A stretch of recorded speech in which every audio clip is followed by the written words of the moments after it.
Okay, so let us now come to our first section, which is entitled Arctic Exploration and the Communication of Science. And with this, we are going to start with a bit more of a historic focus.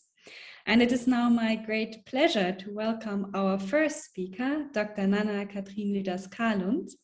She received her PhD from the postgraduate program of Science and Technology Studies at York University in Canberra in 2017. She is currently working as a postdoctoral researcher at the Aarhus University in Denmark, holding a Carlsberg Fellowship.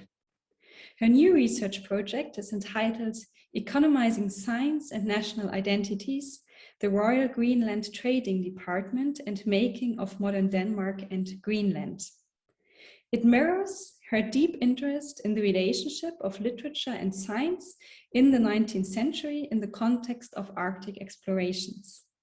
Today, she's going to present her new and I find very fascinating book entitled Explorations in the Icy North, How Travel Narratives Shaped Arctic Science in the 19th Century.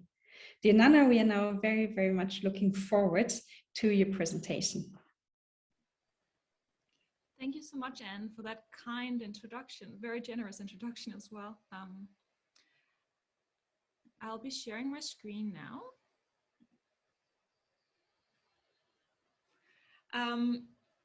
In the 19th century, travel literature was a popular genre, one that spoke of distant lands, strange animals and plants, and unfamiliar cultures. They were intended to be captivating accounts, typically of heroism in the face of danger in unknown regions. And the diary format used in most narratives invited the reader to join in with the discoveries. But as the second secretary to the British Admiralty, John Barrow, argued in 1846, Arctic travel narratives were uniquely valuable in the way they contributed to scientific research. As he stated, quote, by the copious details the travel narratives, embrace in every branch of astronomical and nautical science, of geography, meteorology, and other physical researchers, the charts and prints by which they are illustrated, they are made highly valuable to the man of science and taste, and well adapted for public libraries, end quote. So though narratives were intended to be entertaining, to sell as well, they were also written and consumed as important evidentiary resources for many scientific disciplines. While the decision was often taken to place the majority of these scientific measurements and observations in appendixes to the narratives, this day-to-day format of the main body of the text included descriptions of scientific investigations, as well as the experiences of the explorers. In this way, the portrayed first-hand observations of the travelers underwrote the veracity of the scientific research carried out during these ventures. And likewise, the usefulness and significance of their personal experiences was underwritten by their scientific and geographical discoveries. Yet it was never a given that a narrative was accepted as a true account of the Arctic. Veracity was linked to the author, but the surrounding circumstances of the expedition and the textual and visual strategies employed in the narratives were equally significant in the construction of truthfulness, and accordingly in its value as a scientific text. This process was never stable and varied at different points in time as well as in place. In my new book, Explorations in the Icy North, published by the University of Pittsburgh Press earlier this summer, I consider how explorers constructed the Arctic, their scientific practices, and themselves through the travel narratives. And today I'd like to give just a few examples of this research that highlights how the complex construction of science in the Arctic field site was interlinked with perceptions of the explorer's identity and the often conflicting interests of imperialism and internationalism. When I consider the relationship between science and travel, the question of who was an explorer is central. What does it mean to explore, and what is involved in this process tell us a lot about what goes into the making of scientific knowledge. because it directly links to who was an authoritative observer of Arctic phenomena and of whose knowledge was deemed scientific and why. So who was the Arctic explorer? In considering this, I take my starting point with the historian of science, Janne Brown, who identified three main categories of traveling naturalists and collectors. Those are freelance and independent entrepreneurs, Navy or military employees, and those employed to collect natural history specimens. One of the defining features of these categories is that they're not simply made through their practice in the field or by self-declaration. As Janne Brown observes, who was an explorer? A traveling naturalist who collected and collated scientific knowledge was socially constructed. This was something that was temporally and regionally specific, and crucially, the category of the explorer and its function can't be taken for granted. And this construction is important because it signified who was named as the originators of knowledge, of who had authority to speak on behalf of nature, and of whose knowledge and practices were considered trustworthy. So to get at this question of the interrelationship between scientific practices and its narrative performances, I further broaden the use of the category of both the explorer and of the travel narrative. So in addition to the first three types of traveler, I find it useful to also add the following additional categories of Arctic explorers, as well as combinations of them as well. These include indigenous peoples, missionaries, private entrepreneurs who relied on patronage, and those employed by the trading companies. Settlers, such as missionaries, were engaged in different activities than those employed in the large exploratory missions, but they also formed a significant part of the imperial projects in the Arctic, and they were often scientific practitioners as well. This was also the case for those working with the trading companies, where economic interests and scientific investigations, in particular related to natural resources and such, often went hand in hand. The type of explorer that arguably, though, has been overlooked the most in the historiography is the indigenous traveler.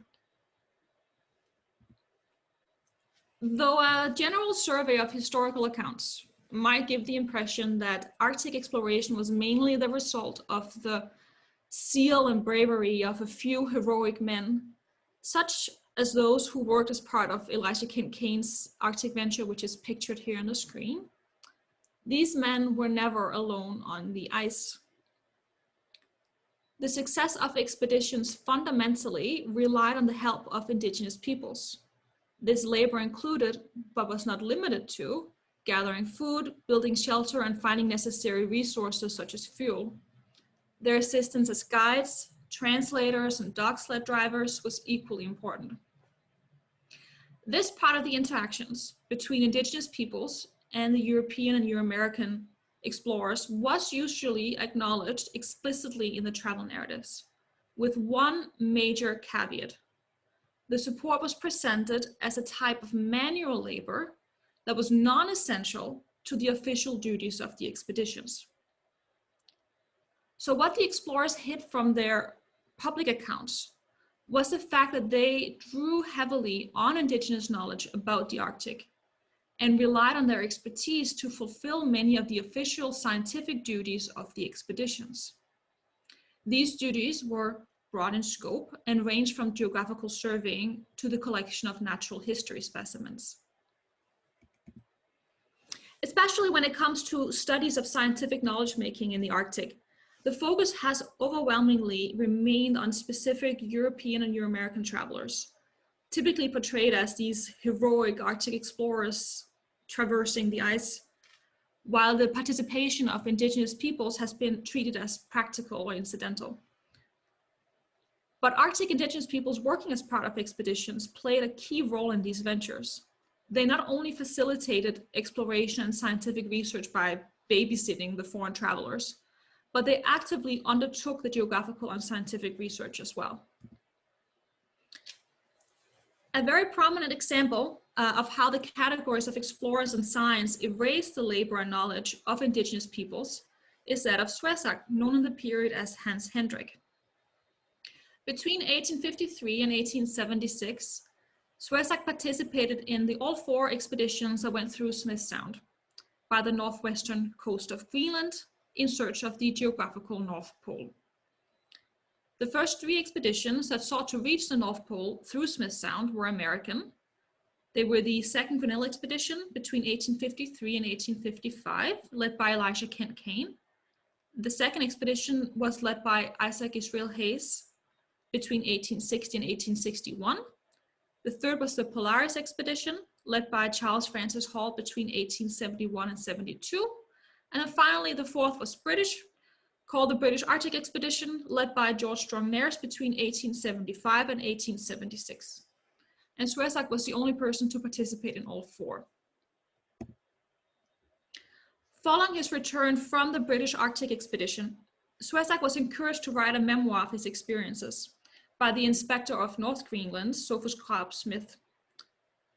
His narrative was published in 1878 as Memoirs of Hans Hendrik, the Arctic Traveler, serving under Kane, Hayes, Hall, and Nares. It was translated from the original Greenlandic to English by the director of the Royal Greenland Board of Trade, Heinrich Rink. So Suesac was the only person to participate in all four expeditions. Yet he has occupied only a marginal role in the historiography about these ventures.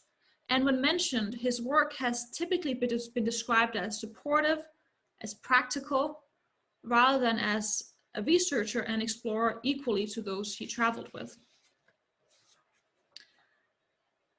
Suesac was the first Inuk to publish an Arctic travel narrative in English, and his account provides important insights into the role of indigenous peoples employed on European Arctic expeditions. It really challenged the traditional portrayal of Arctic exploration in the British, Danish, and Euro-American contexts, which is what the focus of my research has been on. And it particularly challenged the accounts of the explorers who had employed him. Suesac was around 18 years old when he first joined Kane's venture, so he was very young. But he took on the responsibility of attempting to keep the expedition crew safe. He supported Kane in surveying the land, and he made contact with the local community in Smith Sound. The local community further helped the expedition with food as well as with collecting natural history specimens. Now, as was often the case, Kane's expedition was really miserable, and Suesac left the expedition and actually settled in Smith Sound, where he met and married his wife, Meku, who is pictured sitting next to him in the photograph on the screen. So it's worth reiterating that Suesac was sought out by 4 separate expedition leaders, and this point really goes a long way to highlight his skill. But Suesac's narrative fit uncomfortably into the category of accepted sources about the Arctic for his contemporary readers. And when I say fit uncomfortably, I mean that the very existence of his narrative not only directly contradicted the travel accounts written by the commanders of the expeditions that he worked with, he also exposed the dark side of how European and Euro-American explorers treated Inuit, as his account spoke of recurring physical and psychological violence enacted against the indigenous crew during all 4 expeditions. So his narrative in this way also challenged the way explorers, and indeed the whole surrounding network of the exploration industry, presented the nature of their ventures, as well as their knowledge-making practices.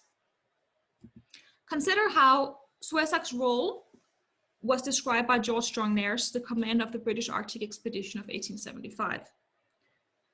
Nares made several brief references to Suesac in his published writings. And in the official report of the recent Arctic expedition, Nares described Suesac in the following way. He wrote, "All speak in the highest terms of Hans the Eskimo, who was untiring in his exertions with the dog sled and in procuring game.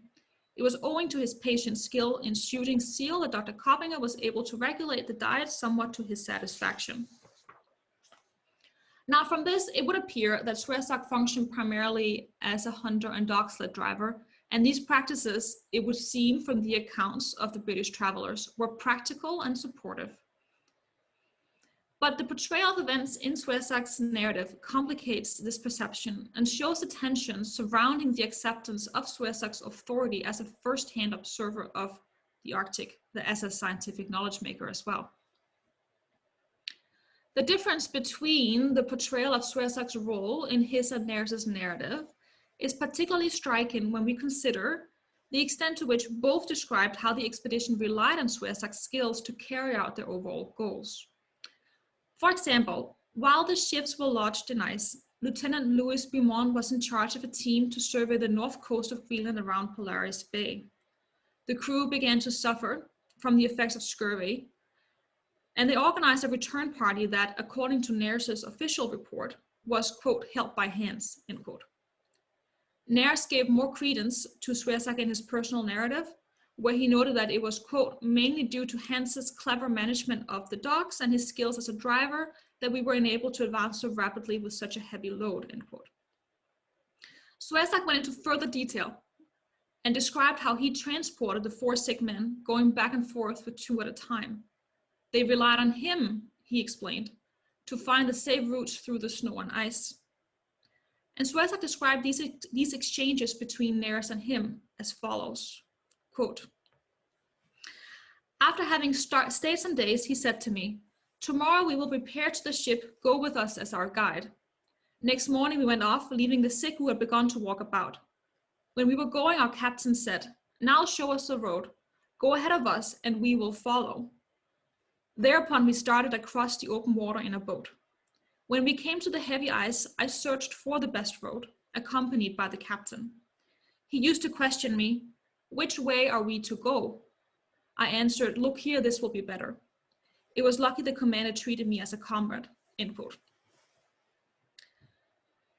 The expedition also relied on Suesak's help in employing other indigenous peoples to support the expedition as they progressed north. For example, Suesak noted that it was his choice to visit a settlement by Cape York to try to find the man that he wished to take along with him. Now, Nares didn't explicitly mention how Suesak made decisions about who to employ and made no mention of all of Suesak's support within the context of the geographical surveying accomplished by the expedition.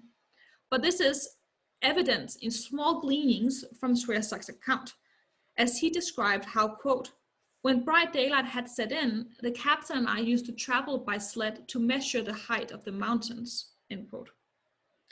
During the winter, he, quote, also did duty as the captain's sled driver in surveying the country and in climbing the hills, end quote. This reveals that Nares relied on Suesak to fulfill his duties in geographical surveying and collecting of natural history specimens that the expedition was expected to bring back home. In addition, Suesak also surveyed the land independently, noting that, quote, when he, Nares, remained at home, I went alone, end quote. Yet this contribution was rendered invisible in Nares's accounts. Now, the acceptance or rejection of Suesak as an authority on the Arctic was connected to the complex perceptions of who was a trustworthy observer, which was shaped by the Eurocentric and racist biases that erased or reshifted expertise and labor. The example of Suesak is unique in the sense that he was the first Inuk to publish an English language travel narrative. But almost all Arctic expeditions relied on indigenous knowledge and labor, not only to survive in the Arctic, but to fulfill their scientific and geographical aims. And almost all expeditions erased or rescripted this from essential to supportive and practical. Now, this wasn't limited to the large-scale British and Euro-American Arctic expeditions. Take, for example, in the Danish context, the expedition to the east coast of Greenland under command by William August Krogh in the late 1820s. Krogh's expedition relied heavily on the assistance of the trading company and the indigenous communities, and the trajectory of his project was shaped by this support.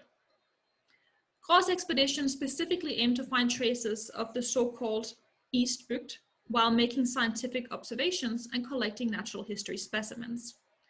Upon completing the expedition, he published an account of his venture, as was usual. The core team that he traveled with from Denmark consisted of 2 naturalists and as superintendent and the superintendent of what was known as the colony of Frederikshoop, together with several Greenlanders commissioned at different points during the expedition. The main guide to the expedition was hired upon arrival in Greenland. The importance Grå placed on finding the right guide is evident in the lengths that Grå went to in order to secure Annenek's help. While still deliberating the offer, Annenek asked Grå to give him time to go and speak to his family and then to meet him elsewhere later. But Grå really wanted to make sure that Annenek would actually agree to the offer, so he decided to go out of his way and travel with him to secure his family's approval. Annenek's two wives agreed, and the three of them joined Grå's expedition. So Annenek's expertise was necessary for the success of the venture, and the efforts that Grå took to sort of secure his participation in the expedition really shows that Grå was acutely aware of this. Yet, as with the narratives written by the commanders of the ventures which Suesak participated in, Grå also did not credit Annenek with anything more than having contributed in a practical and supportive way. Instead, Grå othered both Annenek and his wives, as well as the local peoples they met during their journey, rendering them from co-travelers to objects of natural history. This erasure and rescripting of the contributions and significance of Indigenous peoples was one of the overarching commonalities in the way explorers from different national backgrounds went about establishing themselves as Arctic experts and as objective observers of natural phenomena, that is, as scientists. At its core, this erasure was part of creating a vision of the Arctic as a place of and for discovery, a place where men could challenge themselves to overcome hardship on the ice for national and personal glory, and a place that could be cataloged for potential financial gain and geopolitical power and influence. With this in mind, I'd like to end my presentation today by briefly talking about my decision to compare multiple national contexts to get at how explorers constructed the Arctic, their scientific practices, and themselves through these travel narratives. There has been a tendency in the historiography to focus on expeditions as national projects. And this is understandable, as the ventures typically were branded as such in the period. And certainly national glory and honor were key motivators for both the individual explorers and expedition supporters. But 19th century Arctic science was inherently transnational in nature. Explorers from different nations read and commented upon each other's narratives, and expeditions often included participants from other countries, including Indigenous peoples encountered or employed when there. Would-be explorers could also seek out patrons from multiple countries to fund their projects, and this is particularly evident in the many searches for the lost Franklin expedition, and of course in the first international polar year. The first international polar year was, as the name indicates, the first of its kind. It was both the culmination and the beginning of a shift towards increased collaboration and globalization of 19th century Arctic science. By the time of the first international polar year took place, there was accordingly a long tradition of international collaborations, as well as competition, between individual people and organizations. And looking to these transnational interactions can further highlight the instability of Arctic authority. Increased international collaborations in the Arctic really reflect the globalization of its science from an organizational standpoint, as well as for who could textually claim to be authorities on Arctic matters. This shift wasn't straightforward or uncomplicated, and was associated with transformations in field science, perceptions of the explorer, and the nature and stated aims of the Arctic ventures. These tensions were brought to the fore leading up to, during, and following the first international polar year. As Clemens Markham wrote in a private letter, quote, "I look upon Wayprecht's scheme," that is the international polar year, "as unpractical, and of course, most injuries to geographical research. He wants men to sit down for a course of years to register observations at one point and not to explore. Such a scheme could only have been proposed by the most unpractical of specialists, end quote. So explorer versus specialist, geographical research versus sitting down, and this juxtaposition of what Markham and many like him perceived as the real purpose of Arctic research with the new vision for science under the International Polar Year is key to understanding not only the transitions of this period as they relate to both scientific and narrative practices, but also to how specific visions of who was an Arctic explorer was entangled with imperial violence and scientific research throughout the 19th century. So such considerations are significant for many obvious social and political reasons, but also if we are to understand more clearly the function and nature of science in and about the Arctic. By carefully examining what went into establishing connectivity, we can point out not just what was made visible, but also what and who were erased in the process of making and communicating science about the Arctic in Europe. And thank you so much for your attention. Thank you, Nanna.